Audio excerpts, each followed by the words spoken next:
Injury explosive injury नहीं, विस्फोटक पदार्थ का इंजरी वो नहीं में ट्रैक रिकॉर्ड भी रहा। वो इद्रिस अंसारी थे और मोहम्मद।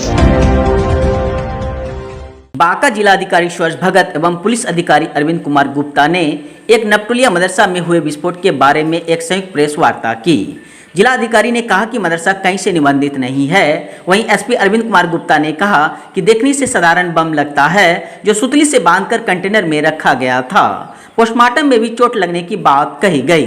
पहले भी बगल में चांदन पुल पार कराने के चक्कर में पैसा लेन देन के कारण भी आपसी लड़ाई और बम विस्फोट हुआ था। देखने से कोई भी एक्सप्लोसिव इंजरी रिपोर्ट नहीं है तथा इस तरह से कोई साक्ष्य नहीं है आरडीएक्स होने का। हाथ पे कई जगहों पर है, लेकिन वो कोई भी इंजरी एक्सप्लोसिव इंजरी नहीं, विस्फोटक पदार्थ का इंजरी वो नहीं। स्पष्ट है ये इसमें, उसमें एस्फिक्सिया दम घुटना भी लिखा गया है। उनके ट्रेकिया में, सांस की नली में धुआं विस्फोटक का होने की बात अंकित की गई है।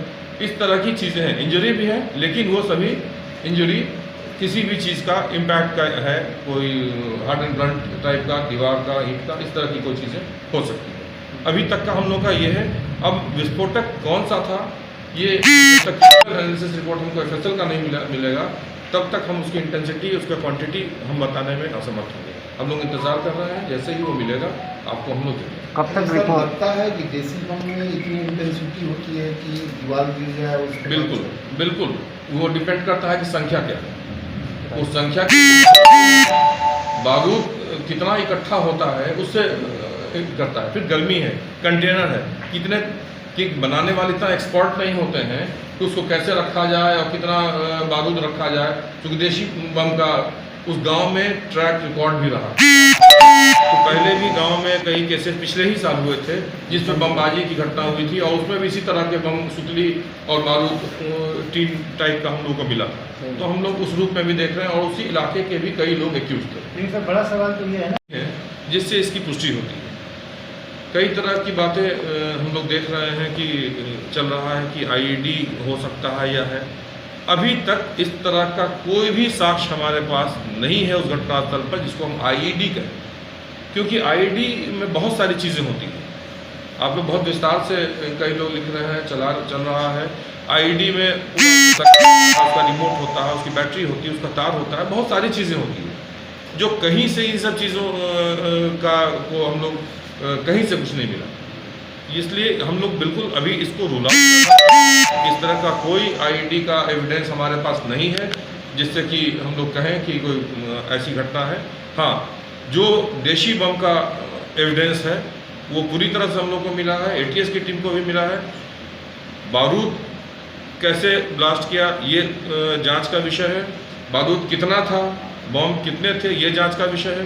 क्योंकि बम जिस कंटेनर में रखा हुआ था उसका भी हम लोगों ने एग्जिबिट के रूप में जब्त किया, क्योंकि वो बम कंटेनर से फटा। एक कंटेनर वहाँ रखा हुआ था, उसी कंटेनर में वो बम था। संख्या जो भी हो सकता है, उसकी इंटेंसिटी क्या हुई, एक्सप्लोसिव कितना था, उस पर डिपेंड करता है।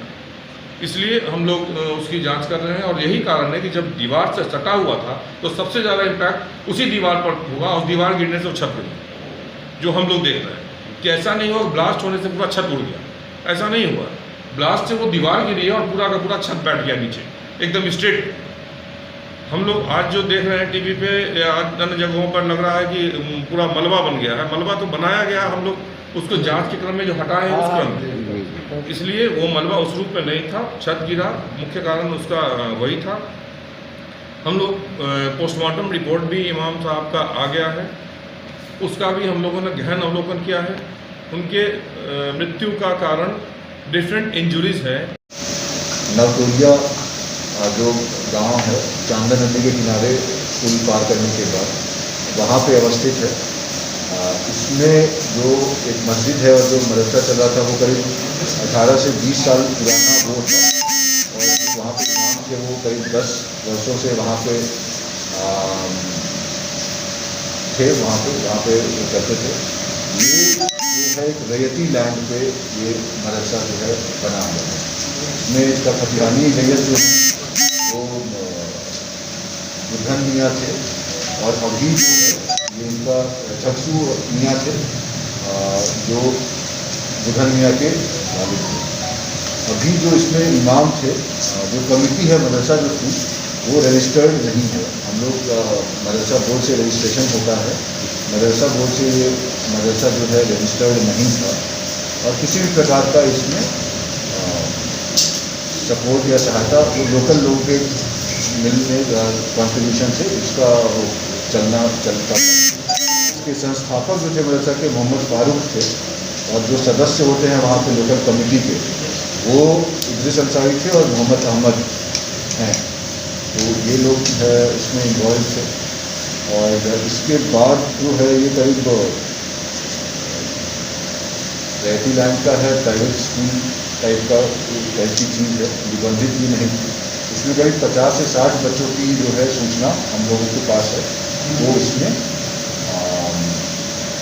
तालीम लेते थे करते थे। लेकिन अभी आप लोग सब जान रहे हैं लॉकडाउन के कारण ये बंद रहा था और इमाम साहब इसमें रहते थे।